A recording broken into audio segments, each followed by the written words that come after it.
This episode is brought to you by Anivia Pickleball, your premier destination for high-quality pickleball paddles designed to elevate your game. At Anivia, they are committed to providing players across Canada with innovative, performance-driven pickleball paddles crafted for durability, precision, and ease of play. Irene and myself are currently using their Gen 3 Pro paddle, and if you head over to Anivia.com and enter the code AGorman15, you get 15% off your order. That's AGorman15 at Anivia.com. All right, on with the show.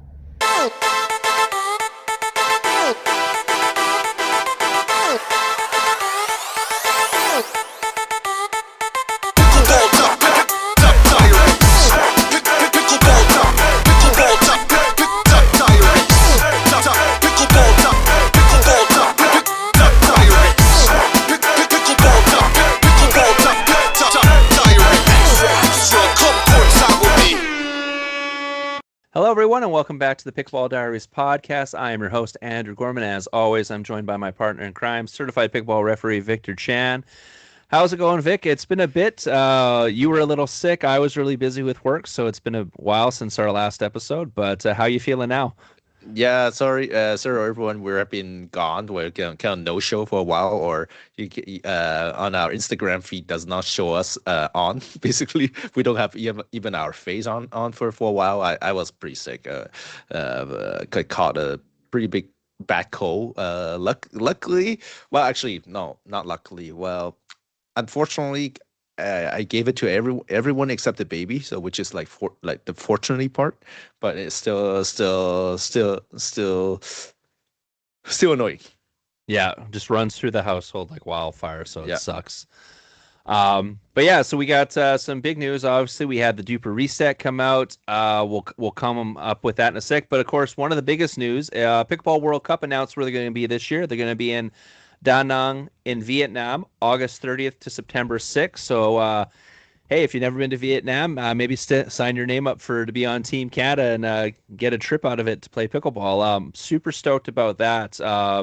This will be the first time the World Cup's in Asia because, of course, it was in the U.S. last year, and then the previous two years, was it Puerto Rico or no? I'm blanking Peru, now. Peru. Sorry, yeah, it was in Peru the first 2 years.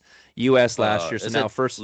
Is it Lima, Peru? I think it was Lima, Peru the first 2 years, and then at the fort in Fort Lauderdale in the U.S. last year. So now it's first time in Asia for the World Cup. So super stoked about that. Vietnam's a beautiful country.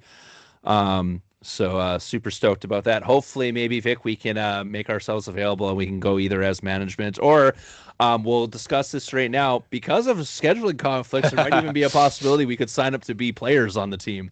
We'll see about that. We'll see, yeah. Well, because it's August 30th to September 6th. So for those of you who've been following the podcast, know that the PPA Vancouver is the weekend before that. The Nationals are that same weekend. So the Nationals actually end on August 30th. There's also the CNPL season finale on the August 30th weekend in Vancouver. And then the next week in the September, like 4th, 5th, and 6th in Vancouver is the APP Canadian Open. Yeah, so it's like stacked, basically. There's like a 3-week period there where it's pro and national events going on. So the big question we're wondering is, so our pros that were on Team Canada last year, who are still under, of course, the 5.5 cap, are they gonna do World Cup for Team Canada, or are they gonna do APP? That's tough to say. It's tough, right? Because of course APP, you get your name out there with some of those big name sponsors. Now, of course, that can happen with the World Cup as well, especially going to Vietnam. There's a chance there to maybe get some sponsors from some of the Asian countries who are looking for some maybe bigger names and stuff like that. But it's going to be interesting to see. So if you were on the fringe last year, if you put your name in last year and didn't get picked, I would still say put your name in again. Because I think there might be a much better chance, obviously. Yeah. Well, and we got the APA coming up in Red Deer in a couple weeks here, Vic, and some of our pros who were on Team Canada last year are going to be there. So maybe we'll get the inside scoop, like with Anna Dashenko and company, to see if what their plans are for that. Like, honestly, for me personally, I would do the World Cup, but then again, like I said, representing your country on the national stage, that for me is like pinnacle of like sporting for me. But like, you know, if there's a bigger chance of a payout, APP, I can also see the pros doing that, right? So Yeah. and I'm also not sure if there's something in the CMPL contracts, because the CMPL is signed with the APP for that. Yeah, For that thing, that's is there about I was about to say. is there some type of clause in there where you have to be like the representative and go play in that? Yeah, well, especially the CNPL is part of that global pickleball tour, tour initiative. So you're like, ooh, like if you want some of your CMPL pros playing in it, especially in Canada, right? So yeah, exactly. So I was like that pickleball World Cup might be get slashed on this on the side a little bit. Now we'll see though, because like we already know that, like we said, because there's that 5.5 cap for DUPR. We already know that, so that already cancels out like Ernesto, Armand, McConnor, Matthew Kawamoto, like all those guys. So it already cancels out them from being on Team Canada. So you already have that upper, at least in DUPR terms, upper echelon players have no reason not to go to the APP. It's those pros like Michael McCaffrey, Anna Deshenko. I don't know if Jada Buie now is over 5.5. I'd have to double check, because she was on Team Canada last year. I think she's getting close. She's getting really close, yeah. So I can check just for fun. Same thing. Kyle Hermetz might be really close now, because I think he was hovering around like 5.4, something like that. So some of those players might have already graduated past the 5.5. So then that already takes them out of the running, right? So it's going to be interesting to see who's available. Now we have some great up and coming players who aren't at 5.5 yet, who they applied last year, and honestly, Jada is fine, 5.29, so she's still fine for the moment. Okay, so Jada's still fine. I know Anna Deshenko, I'm pretty sure, is still fine. I think Kyle Hermetz is still fine. Like those were kind of our three kind of front runners, if you think about it, for Team Canada, like the ones who played the most amount of time last year. So like if they're all available, it'll obviously you'd want them to go back, because like they finished in the top 8 in the open category, and we're literally a dream breaker away from going to the semis. So like if all those players come back, like that's still a really good team to roster. But like I said, if there might be, I don't know, because we don't know what the contracts for CMPL players look like. If there's a contract in there saying, hey, because we cut this deal with the NAPP or the APP, you need to be like the CMPL representative at the APP event in Canada, or right? at least or maybe at least like a certain percentage of CMPL player, maybe. Yeah, exactly. Right now, if it's only a certain percentage, then you're like, okay, hey Ernesto, hey Matthew, hey Jessica, can you guys all go do this so we can go represent Team Canada, type of thing, right? Like maybe cut some side deals underneath the table or whatever, right? But so super excited for that. Team Canada, the Team Canada management group hasn't announced anything yet for when you sign up your name. I'm assuming that's going to be coming pretty quick. But like I said, that is a jam-packed end of August, beginning of September for pro and for amateurs alike. Like I said, so you got and just in Canada, you got PPA Vancouver that weekend before. Then you have nationals from the 23rd to or 24th or something to the 30th or whatever it is. Like it's like a 5-day thing there. And then the same 25th to 30th. 25th to 30th, and then of course the so that's the nationals, and that's back in Toronto. Then you have the CMPL season finale on like that August I think 28th, 29th, 30th. Then then September 1st is the CMPL Awards, which are also going to be in Vancouver. Yep. Then we said that September I think it's 4th, 5th, 6th in Vancouver again. Yep. You have the APP event, and then like we said, the World Cup is the 30th to the 6th. Now the team stuff is usually the last 3 to 4 days, so that would be like the 3rd, 4th, 5th, 6th. So that August 30th and August 31st one, I don't think will affect the pros or the Team Canada, right? Because I know it's more for the APP. Are they they have to pick and choose? Are they going to APP or are they going to the World, basically? Yeah, exactly, right. So that'll be the big thing for that. So and actually, it also throws into wrench for you and me, Vic. Now, because it's like, okay, because I was considering possibly doing nationals, also considering going and watching the season finale, but now I'm like, hey, like I know like if we get to be part of like the Team Canada management group or part of Team Canada in some way, and we get the opportunity to be able to go to Vietnam, I'd be like, I might take that, even if I'm not playing, I might take that instead of doing nationals or doing whatever, right? So Yeah.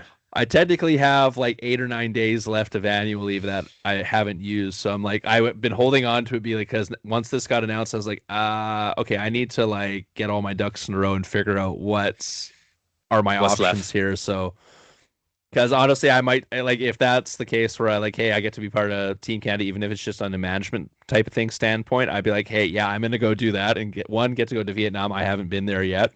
The only place in Asia I've gotten to go to so far is the Philippines, and I don't count I don't count the airport in Tokyo. So, right. So We'll see how our summer is gonna be looking like. yeah, so very, very, very interesting with that. But yeah, super excited for that. Also get ready for I'm gonna call it right now, insanely good broadcasting Oh yeah. and stuff there because if anyone even watched just on Facebook the Philippine Nationals that happened or actually they're still going on but happened started last weekend.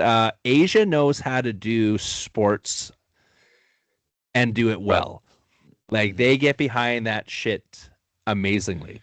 Like it was Philippines, it's amateur nationals, and they had like NHL level commercials being played during Nice. time breakers, and they had commentary going on for some of the matches. That's like, good. Like they were like, and that's Philippines. That's a third world country in Asia. Like Vietnam's gonna be just as good as that, especially with the amount of countries and stuff coming into that. They're gonna go balls to the walls with that. I think most important part won't be like the broadcasting ability or quality. It's gonna be their how they're gonna put the word out, basically. How what kind of platform they're gonna use to spread the word. Oh, the World Cup is gonna be there, right? And that was, I think that is usually the problem with the Pickleball World Cup, because a lot of people is like, okay, first of all, what is that? And then secondly, is like, how do I watch it? Like those will be the question. Like even last time at Fort Lauderdale, like it was not easy to go find find the stream. Unless you knew about that play site app. Yeah.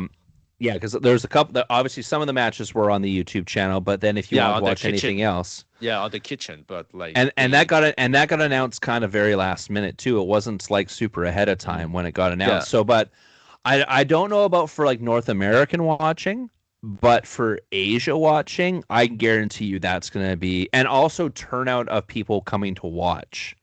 Yeah, like I guarantee if Team Canada plays Team Vietnam, those stands are good. That stands are going to be packed. Like they're going to be going insane, right? So I'm like I said, super stoked about that.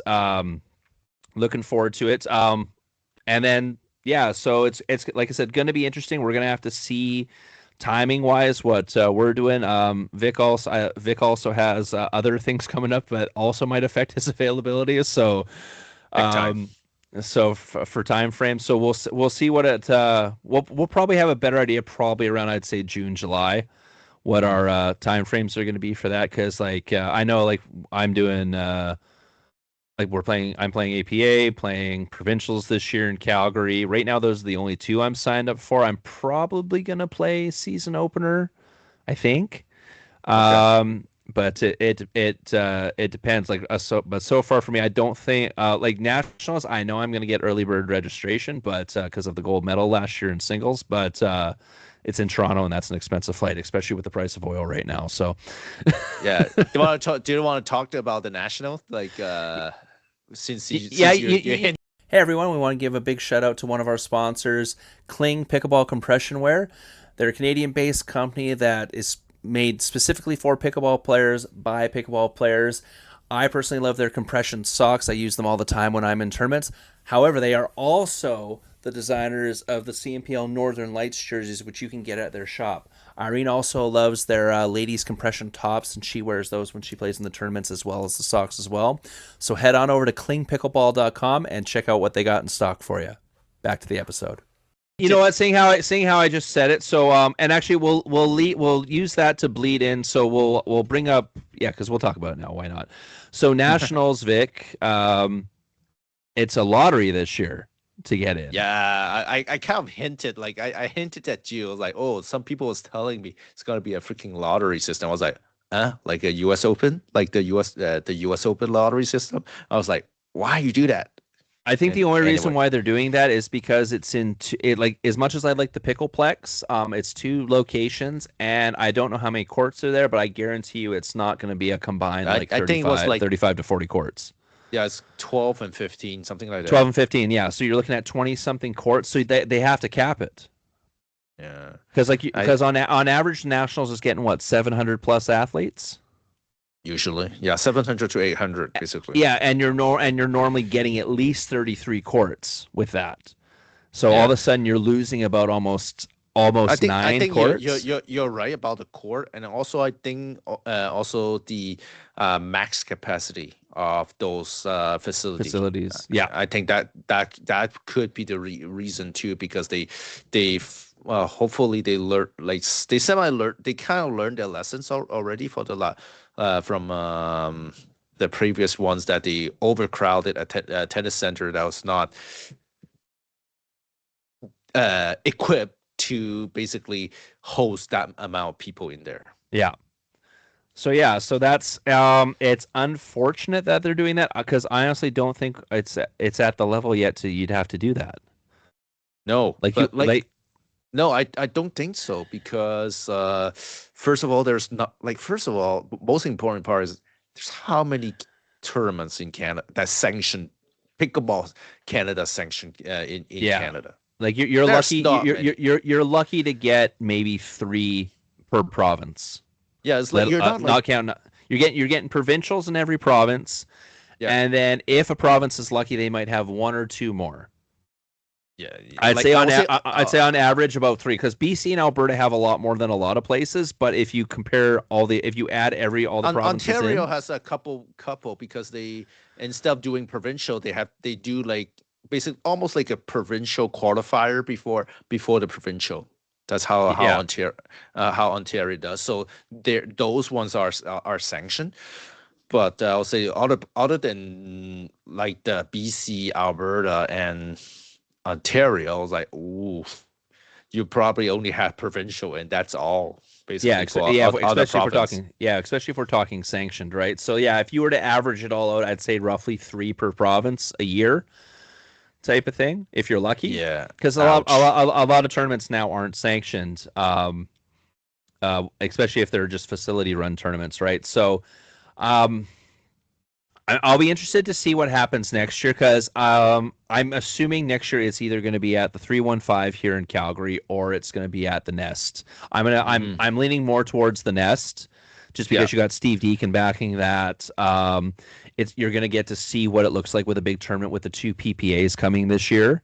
Yeah. So those are going to be like trial runs, and so I'd be really surprised if they do a lottery next year.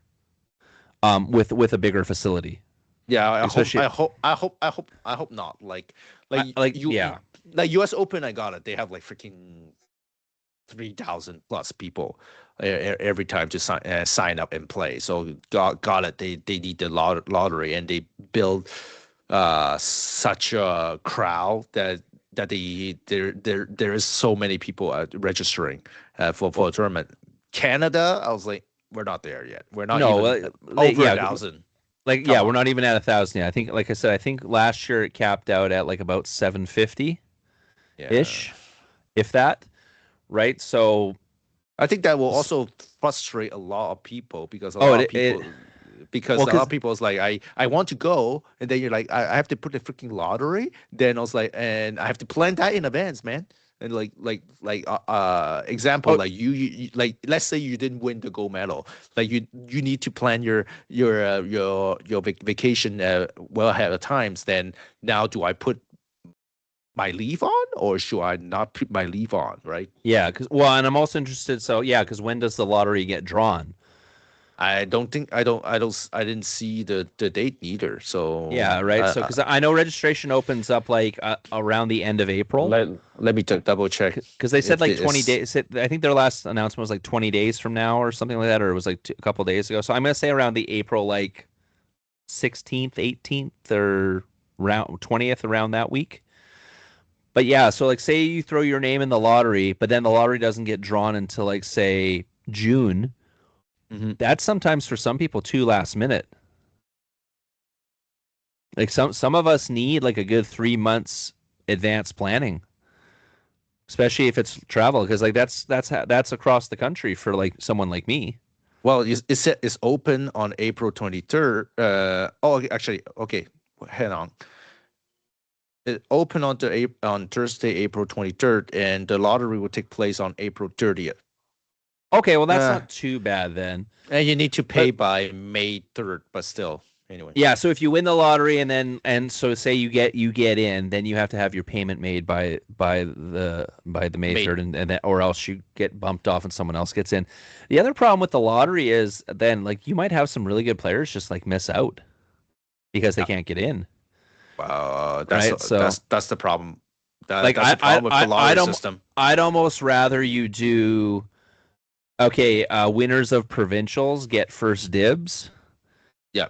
type of thing, and then after that you fill it up with everyone else, Well, that's it should be like right? if you're following like that kind of national prestige, that's what it should be. You like basically like uh if we talk about like compared to the U.S. nationals, Yeah. the US AP nationals,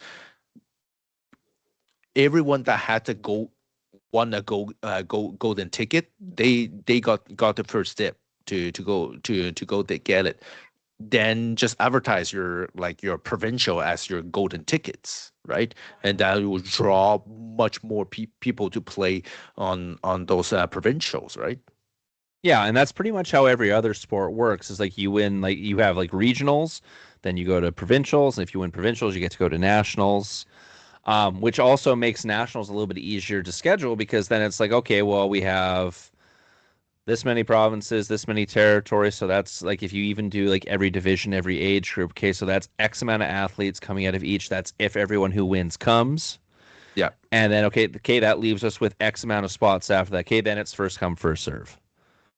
Exactly. Right? Type of thing. It's more predictable. Like you Yeah. can almost predict how many people is gonna show up. Like we have how many provinces are we 10, 12? I don't Yeah. remember. 10 provinces and 3 territories. 3/3, so 13. So like yeah, max 13 team basically. If we let's say 13 teams has their gold medalists showing up, so you that's quite healthy enough in terms of number, and then you open up another 3 or 4 teams. Yeah, exactly. Right. So yeah, so it's gonna be interesting. Like I said, Irene, I don't know if I'm going. Irene hasn't. Irene is leaning towards going, um, and then but we'll see what happens. But it's gonna Well, be interesting to see. I'll say that for sure. Like, well, obviously, whatever the CNPL player won't be there because like the open category are like the 20, 28, 29, 30. So forget it. Yes, they still have like some open category on the 25th and 26th, but I really doubt they will travel to Toronto and then travel back to Vancouver. You might have some of the Ontario and Quebec ones maybe do it as like a warm up for that, but Even so, I wouldn't even so, because I wouldn't. Especially because it's the season finale. I don't know if you'd risk possibly injuring yourself with like what could possibly be at stake in the CNPL standings, right? So yeah, exactly. I wouldn't be that probably not gonna happen. I will say if you want to go play open and want to get your medal in the open, I would say that this is your chance, basically. Yeah, exactly right. So, but yeah, so we'll see how it goes. We'll keep an eye on it as registration opens up and as it gets closer. Hey everybody, we want to give a shout out to our sponsor Tyrol Pickleball. I'm holding their Velocity V shoe right here. It's the orange and teal one. It's awesome and I love using this on the court. So for a pickleball shoe that delivers stability, breathability, comfort, and durability, head over to TyrolPickleball.com and enter AGorman20 at checkout to get 20% off your order. We want to give Tyrol a big shout out. Thank you so much for supporting us. Better grip, better balance, better game, designed for the way pickleball is actually played. Back to the episode. Another big thing that got announced is that Steve Deakin is putting together a team for the MLP in Grand Rapids. They're doing tryouts at the 315 in Calgary on May 15th to 17th. Now, this is for 5.0 and up. So, unfortunately, Vic, you and me can't go. Well, I probably don't want to go. I will say I don't want to go in the sense to play on that team anyway, because I know I'm gonna get triple or whatever quadruple pickle. Yeah. So this is to create like a Team Canada that will compete against the real MLP team. Against the MLP teams at their big Grand Rapids tournament. They can play against the Ben Johns, like the LA Mad Drops. They can play against the Lee New Jersey Fives. They can play the Dallas Flash, like you have the J Dub, and then you have or like the what was the other one, St. Louis Sharks with Gabe Tardio, Patrick Quinn, and so on and right. So it's definitely. I would say it's definitely a big, too much of a step up for my skills, and definitely that's aimed towards our best pro in Canada. And I think this is actually an amazing opportunity for them. Just like I'm not expecting to win, but at least a good experience to face them, basically. Yeah, exactly right, and to see what you can work on and things like that. So, the other big news with that is Pickleball Canada is teaming up with Steve with that. I don't know what the range of how they're teaming up. If it's like if they're helping out with some funding or whatever, but they are backing that, which leads to another question for me. When are they going to back Team Canada for the World Cup? Because from what I've heard so far is that they're still not back helping out with that team at all. Which is super disappointing. Like, I'm sorry, like this is the team that's representing this country, representing basically your program, playing against all the other countries. Like, I don't care how, I don't even care if it would be like, and it's a big freaking thing. So like, say $5,000. I wouldn't even care if it was you put that little, like, because I'm thinking like for like Team Canada to sponsor or for Pickleball Canada to sponsor like a Team Canada, I would think like more per around the upwards of like 25. But like even if it was just $5,000, just to have your damn logo on the shirt, showing that you are somehow supporting at least, right? At least care about the pro and the people that remember I talked to with Steve, my Steve Deakin interview. Basically, he said, just being a pro in Canada is tough because there's basically no backup. There's no government body or whatever is backing them up. So it's either their facility that's backing them up or some sponsorship from paddle company or whatever else, like Nature's Path that has been helping Hewer, or that's what's helping some of our pros. Other than that, like, the pros is on their own. Not saying I'm not saying they're living out of streets, but still, like, traveling to all those tournaments are easy. It's not easy. There's a reason why you see them doing so many like clinics and stuff like that, because that basically is helping fund their pro ambitions. Because and same reason why you see someone like Christina Chin doing like the influencer stuff and with all of her different sponsors and stuff like that. It's like that's helping fund her to be able to pursue this pro career. Yeah, because exactly. she's not getting backing from Pickleball Canada, right? So no. Big time no. and like that and that's a problem, right? So it's like, but like the issues with Pickleball Canada aside, because like right now it's I want to compare Pickleball Canada almost like it's like a small town that got big too quickly and still thinks in small town terms. Yes, Right? It's like I'll you have agree.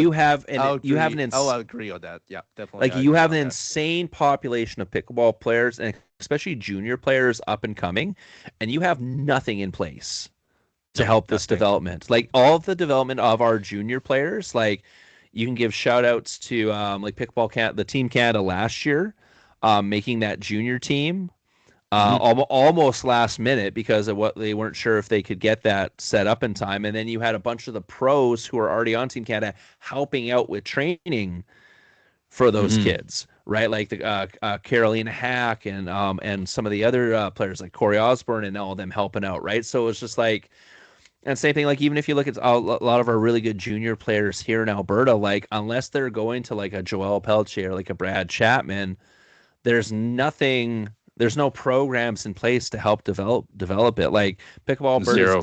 Pickleball Alberta is doing some things and they're trying to get some funding for clubs to do it, but But even so, like the junior is more like in the initiation the phase, more rather than actually developing the junior yeah. to be a pro or something like that. There's Yeah, nothing. yeah, it's basically get kids interested in pickleball, and then once they're interested, okay, whatever, go to tournaments or go Yeah, you're join a done. club. Like it's there's no, Exactly, you're done. yeah, there's no like You it's need like a yeah, Joel Peltier or whatever to you need to know who, or like some of the folks you have to travel to the PPA juniors. yeah, exactly, right. So like unfortunately, like Pickleball Canada is really far behind on that, and so hopefully they can start getting. Hopefully this team up with Steve Deakin, they can kind of see, hey, our pros need some support. Hmm. And maybe this will be an eye opener. But you know, I'm not like until I see them providing something for the World Cup team, I'm not going to hold my breath. Yeah, definitely. So It's not very optimistic, not at all. no, no. Hey everyone, thanks for tuning into this episode. We want to give a quick shout out to our sponsor, Kitchen Blockers. Me and Irene are sponsored by these guys, and if you're watching the video right now, I'm rocking their new red pair. These are safety glasses for pickleball players, made by pickleball players. They're lens-free, which means zero light refraction, zero frog, scratch-free, sweat-free, and gives you full court vision. If you guys head over to kitchenblockers.com and enter the code AGORMAN10, you can get 10% off your order.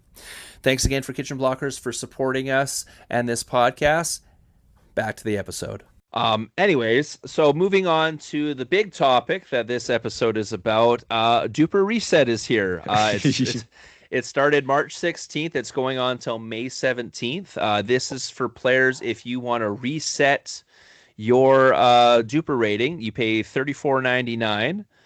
And then you basically play a bunch of matches in this time period. And then at the end of it, if your DUPR rating is higher than what it was before, you get to do that. If it was lower than what it was before, you stay with the rating you were at. So it's kind of like you're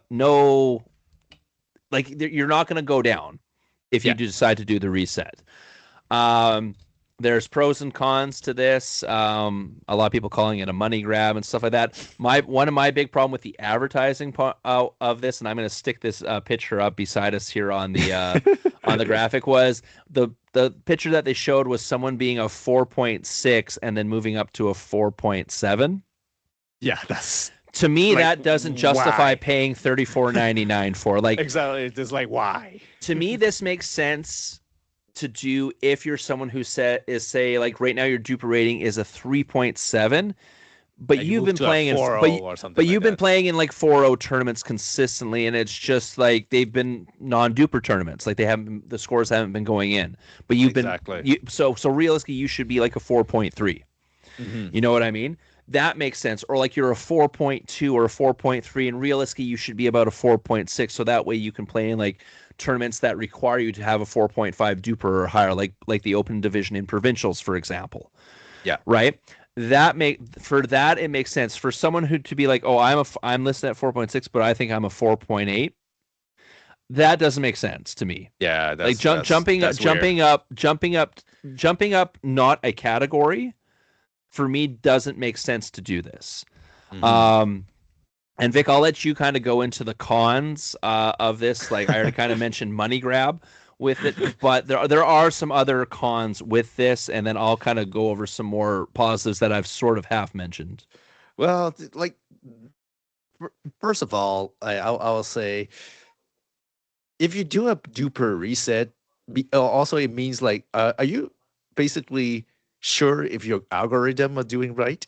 And then if there is a reason why you're doing a reset, it means probably your algorithm was wrong somewhere, right? And you just kind of half admitting that your algorithm is not right. And already a lot of people just here like everywhere in the North America are complaining about like how the the current algorithm is just not basically not favoring you playing against someone that's on a lower duper than you. So people now, unfortunately, there's a lot of people just looking when they play on tournaments like, oh, I have a bunch of people having a lower duper than me. I better not sign up because I need to beat them like 11-2 or 11-1 in order to keep my dupers at the same level, right? Yeah.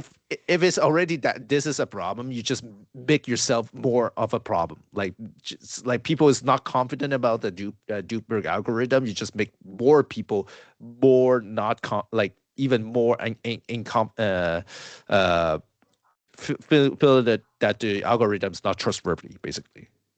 Well, and I said this before when everyone finally switched over to Duper. I said there's going to be people who are inflated because the Duper algorithm is results based driven. Mm-hmm. So the more games you play, the more accurate your results are. So if you're one of those players who only goes to 2 tournaments a year and nothing else gets entered into Duper, yeah, your Duper is going to be way off. Same thing if you're if you're playing in a place like a good example was someone posted. I saw someone post online like they said, oh yeah, 3.5 in Australia comes out of Australia and they go to say somewhere like in Michigan Mm-hmm. and they're beating people who are 4.5. Like I said, well that and so my opinion to that is okay, well, what did everyone in whatever group you're playing in Australia originally put themselves as? Because if you all started yourself at 3.0 and you're all just playing the same, say 10 to 20 people, you're Mm-hmm. all going to stay right at like 3.5, even though you're actually probably getting better. Yeah. Whereas you have people playing with, say, all of a sudden they're playing with 1,000 people, that can actually water it down as Yeah, you well. can, yeah, Because more there's fluctuation. more fluctuations because you're going to tournaments where there's someone who, oh, I self-rated as a 4.5, and then you're playing against someone who wasn't self-rated but they're a 3.7 and their reliability is 100, but then they blow you off the court and all of a sudden they're going to jump up, Yeah. right? So I said this like I said it was gonna take 2 to 3 years to kind of have for the Duper algorithm to balance out, especially for people who are regular tournament goers, because there are some that are inflated. There are some that they when they originally put their initial self rating in wasn't accurate, but Duper Mm-hmm. starts you at that and then goes off your wins and losses from there, Mm-hmm. right? So it's people look at the algorithm as, oh, this is super accurate. It's only super accurate to a point because it, like I said, it's results based driven. It's taking your wins and losses and your performance in those matches.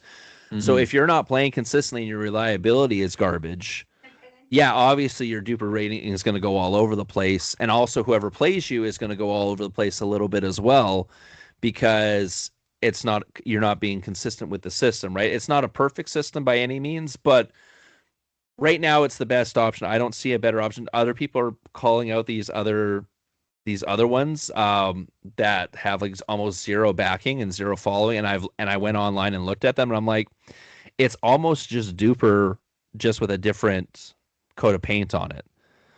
Yeah. It's not really any different. Like if you're looking at how they gauge the system.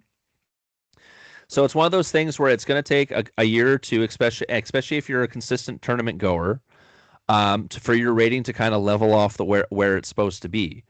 And the whole point Mm-hmm. of, like I said, this reset, like I said, for me, makes sense for someone who doesn't consistently go to tournaments because they live in like an isolated area, like someone like me.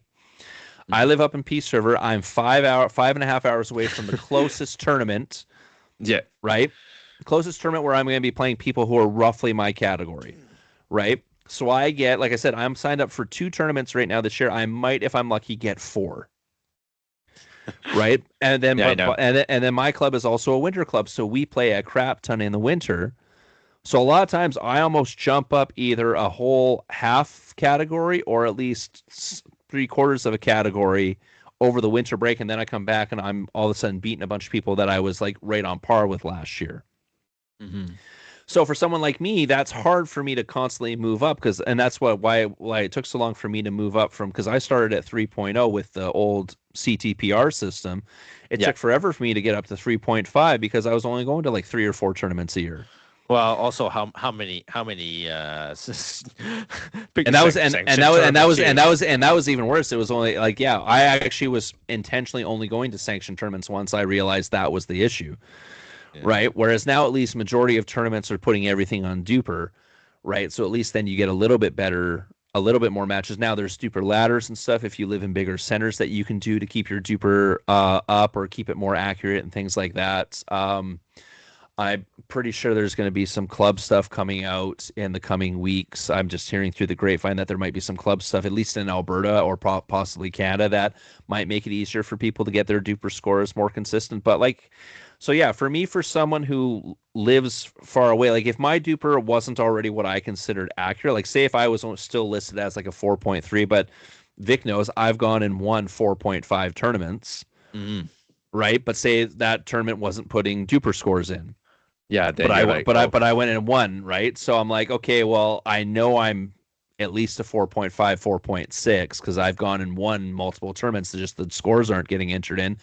Then this makes sense for me to bump it up, especially say if I want to try my hand at the open division at provincials where it's 4.5 DUPR and above. Like if you're not 4.5, you can't register.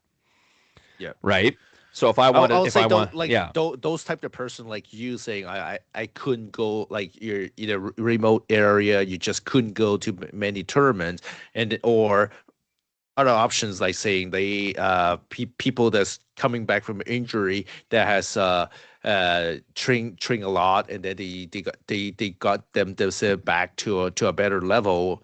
Okay, got it. But I'll say for the regular people that is in the big city like me or whatever, I don't think they're like the DUPR reset should like basically even if it shouldn't be even be available to us. I think because like it's not relevant. You're already playing against those bunch of people. If your DUPR didn't go up, it will not go up. Yeah, exactly right. Well, and the problem is how are you gonna regulate that? Like, it's not like you can go onto people's things and be like, oh, this is an area that has not a lot of players. Yeah, but at the same time, that also like lead to people like having that we call false hope of, oh, I'll give it a try. I can get it up. I was like, well, if you're already playing against those bunch of people with your correct level, you are not going to jump a level, or you're not going to go down a level because you took that a DUPR reset. You are right, and the problem is the DUPR advertise that you're going to be able to jump whatever, right? Yeah, right. So like to me, it's like this makes sense for people in certain situations, like I said, who are a little bit more isolated, like you said, coming back from injury. And then they want the reset. The other thing is they have to find either a tournament or a club event that is going to help them get those matches in, because you can't just manually enter the matches in. Well, you just need to go to DUPR club, like you said. You just go to a DUPR ladder and just play a bunch with a different partner, and then you're done. No, yeah, but that's what I mean. That has to be put on, but it has to be entered in through like a club or through a tournament. Like it, yeah, like for sure. Like you and me can't just go. Like say you, me, Irene, and we'll say Anya can't just go play 4 or 5 matches together. Switch partners around to get your 2-partner max in, which is the ruling with that, and then just manually enter it in. Yep. That's not going to count. That's not going to count. Now, because I run two different DUPR clubs, because I'm an admin on the DUPR club for my home club here in Peace, and then also because we run MILP, I control that one. I could technically then enter those in under that club and make it work, so I can kind of loophole it. But the big thing for me is that I can see some people, hey, if you want to waste your money, if you're already, like you said, Vic, if you're someone who's already playing DUPR ladders and DUPR stuff like that, and you want to waste your money and punch this in to try and bump yourself up like from a 3.6 to a 3.7, go ahead and waste your money if you want, because if you do that you're just as likely to, as soon as the reset's over, go to a ladder, have a bad night, and then drop yourself right back down to what you were before, right? Because like I said, and then this is why I said this is another thing with that status thing with DUPR is that, like, realistically, you should only be looking at the halves, like a 3.5 to a 4.0. Anything in between that, you're roughly about the same. Yeah, 4.0 to 4.5. And also, that's the majority of people also, right? Yeah. Right. But, and that's, because most people like I can see, like I said, using this to get yourself up that half level so you can play in that different division. I understand that. But using it to just be like, okay, from 4.6 to 4.8. Yeah. I was like, you're using that as a status symbol, and that makes no sense to me. Go ahead, waste your $35. Definitely, because like I said, one bad tournament that'll drop right down. One good tournament will pop it right back up, or one good ladder league will pop it right back up. One bad ladder league will pop it right back down. So it's one of those things where I'm just like, whatever. Well, there's I'll say DUPR should have maybe, like, I was listening to other podcasts from a pickleball studio. They actually have the audience to come up with some interesting idea. Like, they should have done something like for gamers, stuff like that, like a DUPR freeze or a DUPR nuke, something like that. It was so fun. So like someone mentioned DUPR freeze. Basically, you pay to freeze your DUPR so you don't go down, or the DUPR nuke. Basically, everyone that plays you, if they lost, they lose a full point or 0.5 of their DUPR or something like that. Or you have like the DUPR booster pack. Basically, you pay for it and you win. You jump double, whatever. It's like double experience points type of thing. Yeah, double XP or stuff like that. Just anyway, that was fun. That was funny, but I don't think DUPR is going to do something like that for sure. No, because that will even further discrediting their algorithm. Yeah. So like I said, I understand why some people would need this. Majority of players, though, especially living in urban areas, don't need it, and it's a waste of money.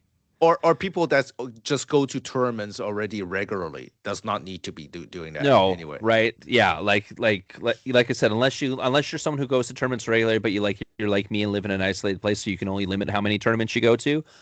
And like same thing, you train over like a dead period in time from pickleball tournaments, and all of a sudden you're way better. But you like I said, provincials are coming up in July.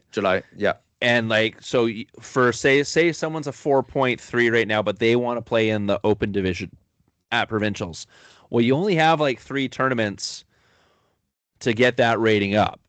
Yeah. Right. To that 4.5. Now could see there's more tournaments. There's other. Well, but tournaments where you're actually going to play players who are high enough level to actually get your rating up. Gotcha. You know what I mean? Like there's the APA. There's I would say probably one of the mega courts tournaments coming up might be one, and then probably the season opener would probably be the 3 big ones where you can probably play in a division, and if you perform well, get your rating up. Now, if you, like I said, you could do this $35 thing, go to those tournaments, and then at least then okay, if I completely choke, at least my rating won't go down any lower. True. Type of thing like that, right? So there's, like I said, I can see who this is for, but it's not for me. It's not for the masses, unless you're, like I said, one of those people. One of those people who wants to pay the $35 for a status symbol to bump yourself up like 0.2 points. Yeah, right. Like if it's just for bumping point 0.1, 0.2, it's definitely not worth it. No, exactly right. So go pay some pros to play with you instead. Not play with you, but like drove with you instead. Yeah, exactly. Another interesting thing, though, we're staying with DUPR is in April. So by the time this airs this month, because we're recording this on the 31st, so by the time it's edited and stuff, it'll be out. There's going to be sub scores included. So mixed doubles rating and age-based doubles rating, so like 50 plus and 65 plus, are going to show up on your DUPR page. So like a lot of people were complaining how there was just the one doubles rating, whereas mixed and gender doubles are a different animal. Yeah. From each other. So now it's going to take your previous matches, because it knows on there what you've played that's regular doubles and what you've played as mixed. So it's going to give you a mixed doubles rating, and then same thing if you're like a 50 plus, a 65 plus, it's going to take that into account to your age range. Okay. And have separate scores there. It's going to give you a career high.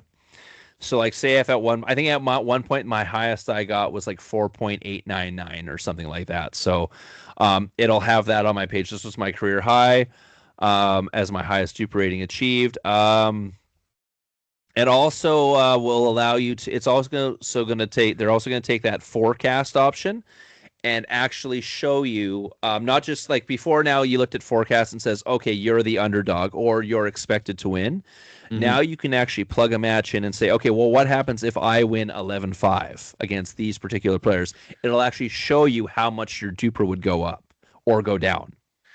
Yeah, and that I don't know if I like it. I like that anyway. It's for some people that's going to be added pressure if they look at it. Yeah. Right? So for example, say if me and Vic are going to play Jacob and Bradley, right? From in Alberta here. So an I punch then says, okay, if me and Vic lose 11-9, we both go up X amount of points. But if we lose 11-4, we stay where we are. I'm like, okay, Vic, we have to at least get over 4 points. Now, does that add pressure to us, or does that give us a goal? It depends on the person. It depends on the person's mindset. Because if we say, okay, that gives us a goal, so then, okay, hey, we got 4 points. Hey, Vic, we're playing with house money. We know we're gonna go up. Now the pressure's off. Now we can just keep going like crazy. Right. Yeah, so true. some people are going to look at it as a stress factor. Other people can look at it as like, hey, this is like a game within the game goal. True. Right. So that's one way you can look at that. So I'm actually interested in that. I might just for shits and giggles type it in once or twice for matches that I know I'm going to have, and be like, oh, okay. So if I beat this team, okay, no matter what, if I win, I go up. Cool. Okay. Well, what happens if I win by 6? Oh, I go up this much. Okay, well, okay, that's like, okay. If I win, I know if I win, I'm going up regardless. But hey, if I can like beat them 11-6, like even better type of thing, right? So like, true. Like in some ways, it could be a good thing. It all depends on the person's mindset. Some people will have that put too much pressure on them. It's like, oh crap, I can't let them get past 6 points. Yeah. Type thing. Whereas other people will be like, hey, if I get over 6 points, I said before, I'm playing with house money. There's no more pressure. I know I'm going up. I know I'm going up regardless, right? So yeah. Or same thing. Okay, no matter what, I checked the thing. No matter if I win 12-10 or if I win 11 or if I win 11-5, I'm gonna go up regardless. There's no pressure. And so now I just have to focus on winning, right? So like I said, it all depends on the person's mindset. People who are status obsessed, you might have more pressure because you're gonna get stressed out. People like me who are just like, I want to win. Oh, hey, this is a fun little goal I can try to achieve inside of the game. Cool. Okay, gives me extra motivation to play better, right? Like, so It depends on the person, like you said, the Yeah. personality, right? Depends on the personality. For my personal opinion, I think anyone who looks at this, you use it as a goal within a goal. Yeah. It's kind of like how they say in like all other sports, you're not playing to win the game, you're playing for this particular possession. It's like, say if it's like basketball, you're playing this particular possession, you're trying to score, or if you're on defense, you're trying to stop this particular possession. You win these mini battles inside the game, you eventually win the game. Mm-hmm. Right? If you look at that forecast thing like that, it actually is a really good motivator to say, goal is to win the game. Middle goal is to hold them to say 7 points. Okay, well now the main goal, obviously this first rally, that's the first goal. Okay, win this first rally. Okay, new rally, win this rally. Okay, and then go. Okay, we achieved middle goal. Okay, let's achieve the next goal to win the game, type of thing, right? So my recommendation for everyone, if you're going to look at this, you use it as goal setting, not to put stress on yourself, but to give yourself motivation throughout the game. And like I said, that's a lot easier said than done. It's not the easiest thing to do in the world, but it's actually a very good training method if you give yourself mini goals while you're playing a sport to achieve.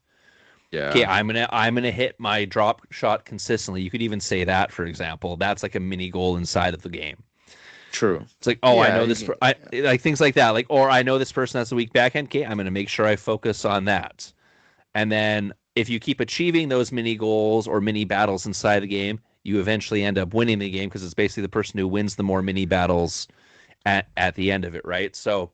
Yeah, I would say it depends. It depends. Like you have a good mentality, but I just feel like the most of the people are just gonna be like, just make them more anxious than actually more anything. Well, hey, that works to my advantage then, because then I'm playing a bunch of people who are pre-stressed out, and then I can stress them out mid-game during the game. Even better, I'll just have people melt in front of me. Oh man, I don't know. Anyway, hey, and if you're a fan of trash talk, you could use that as trash talk. Hey, DUPR said you're supposed to be beating me 11-7, and it's 9-9. What the hell, man? You're not having a good game. Start trash talking like that, right? Anyway. Just getting people's heads. that's pretty freaking devil. Yeah, but no, yeah. So it's interesting. Like I said, for the reset. I understand it for people, like I said, people with, live. Yeah, like you said, is geared, is catered towards certain people that's not playing a lot or cannot play a lot of tournaments due to like geographic restriction like yours, or people just coming back to injury that just want to get their level back up, or I'm gonna throw my wife as an example, like just come up of a pregnancy now, just come back to play. Maybe that would be a good idea. But for the majority people that's nonstop playing already at their current level, or that's been playing tournament and they want to try to get up to the next level, I don't think that is the way for it. No, yeah, exactly. And honestly, if you're playing all the time, and like I said, playing DUPR ladders, playing in tournaments where DUPR is entered in, you're probably where you should be at. So realistically, instead of throwing $35 out the window, go pay for some clinics and do some drills and stuff if you want to push yourself to that next level. Like playing rec and playing ladders is only going to get you so far. You have to go and drill if you want to get your rating up. Yeah, and that's what and that's what it comes down to. Like the reason why me and Irene improve so much is because when we're not playing club and we have free time, we go and drill with ourselves. We'll play skinny singles to focus on our drops and focus on our cross dinks. We'll play this one game where it's like a skinny single but straight on, where someone stays at the kitchen line and the other person has to do third shot drops and work their way up. So the person who's at the kitchen line has to score.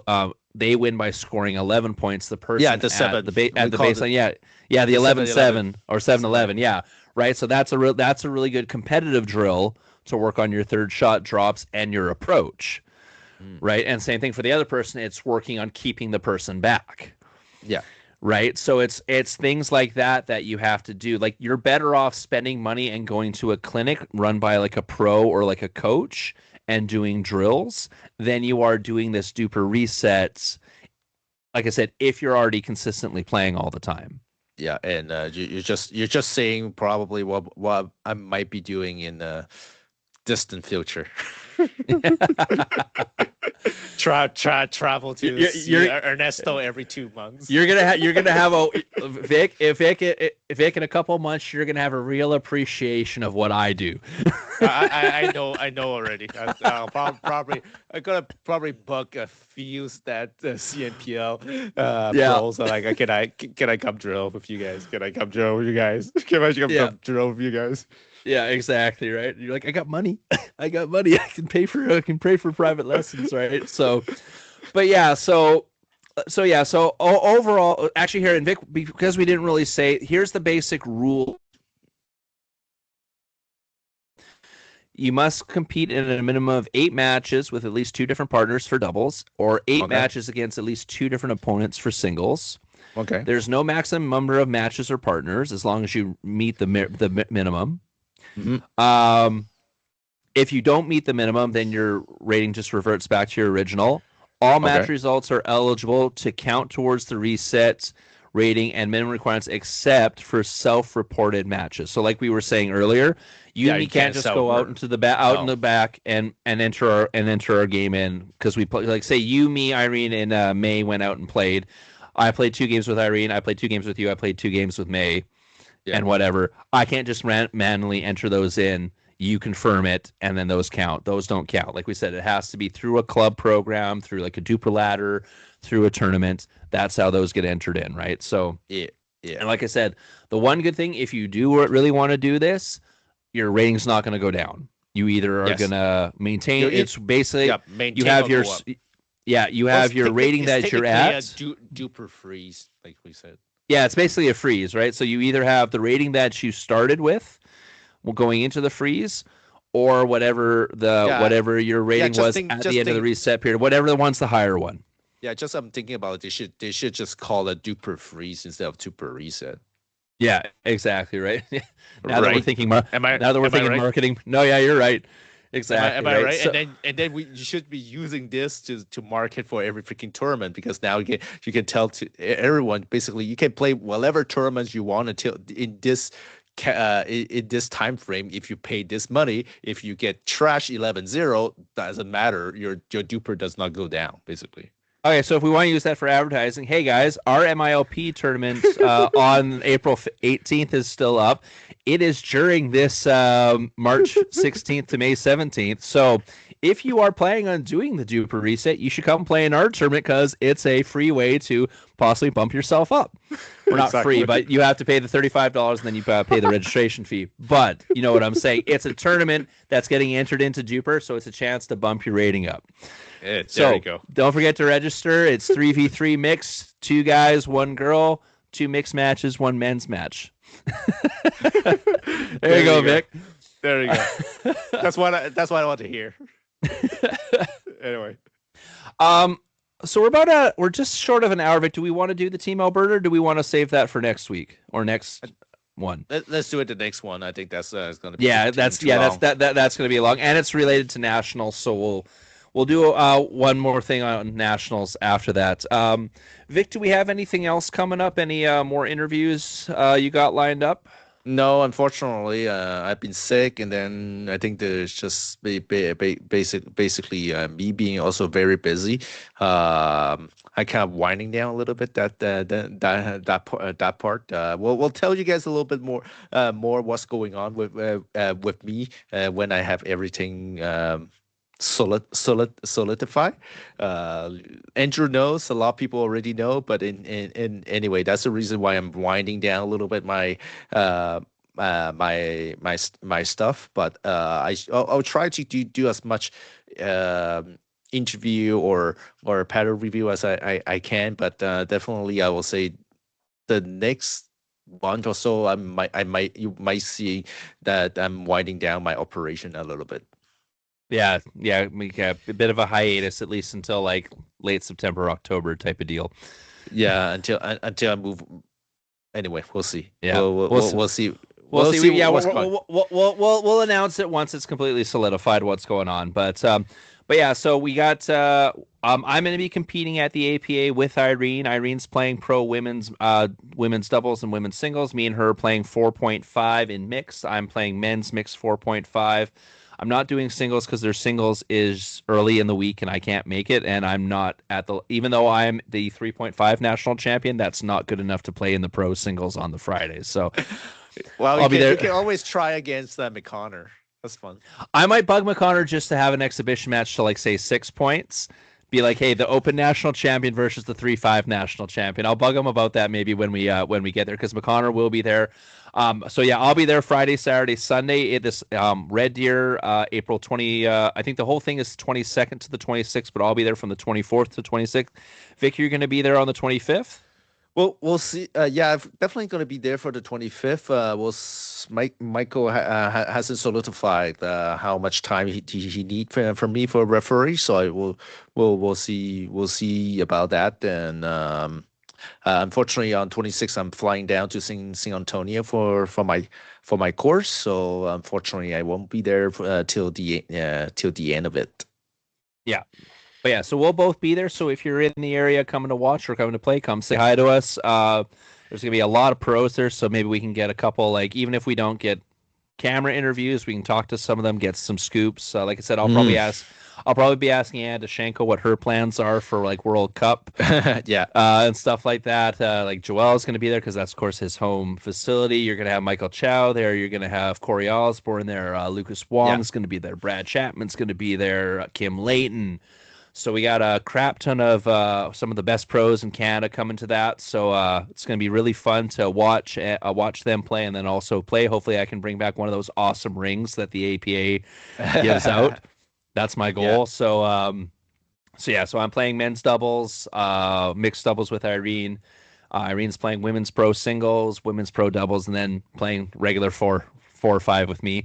Like I said, because when it's Joel, Lucas, Brad Chapman, all those guys, I'm not at that level yet. I understand what my limitations are. Maybe if I get myself to 5.0 rating by the end of the year, maybe then I'll be like, okay, let's go into the next time APA is in town, we'll go into the pro.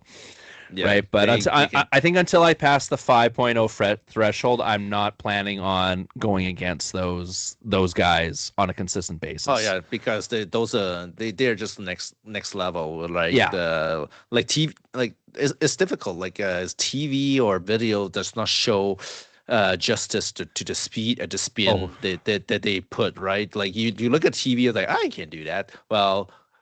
The amount of spin on that ball is ridiculous. It's nuts. No, I can't do that. Vic's heard people say a bunch of stuff about my spin. My ball looks like it's in slow motion and compared to some of these pro players when they put spin on the ball. My ball looks like nothing.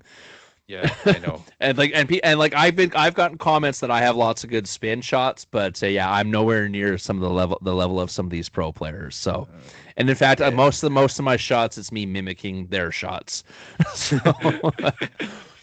But yeah, so we'll be back probably because what is it now? Like I said, it's March 31st right now. We're recording this. This will probably come out just before the weekend. April. So we'll probably hold off until after the APA for the next one, and then we can do a week. Yeah, until I come back too. So we'll hold off until Vic gets back, so then we can do a recap of the APA. We can talk the Team Alberta stuff because that'll get announced. There's also something else that's going to get announced by Pickleball Canada and Pickleball Alberta in the coming weeks. I want to say the full announcement's coming out April 13th. I know about it already because of emails that still go to me, but I'm not going to announce it because it hasn't been officially announced. But it's actually pretty interesting, and I think a lot of clubs will be interested in it. Mm-hmm. And as we were saying about development, this is actually a pretty good thing for development, at least for on the club level and on the provincial level side of things. So we're looking forward to talking about that. We do have another thing coming up that we're super stoked to talk about that we're kind of teaming up with Michael McCaffrey on, but we're just waiting to get everything solidified with that. So stay tuned for that. Michael is also going to be at APA, so we'll get to talk to him in person there, and maybe we can shoot a quick video with him talking about what we're going to be teaming up with him with. So stay tuned for that. Don't forget to hit like, subscribe, tell all your friends. And we will see you guys on the next one. Don't forget, if you're planning on playing MILP 3v3 mixed, registration closes on the 14th, so you still got lots of time to get your teams in. Looking forward to it. It'll probably be our last one of the year, and probably for a bit, depending on what happens with Vic. So, but until then, we'll see you guys then. Cheers. See you, everyone. Thank you.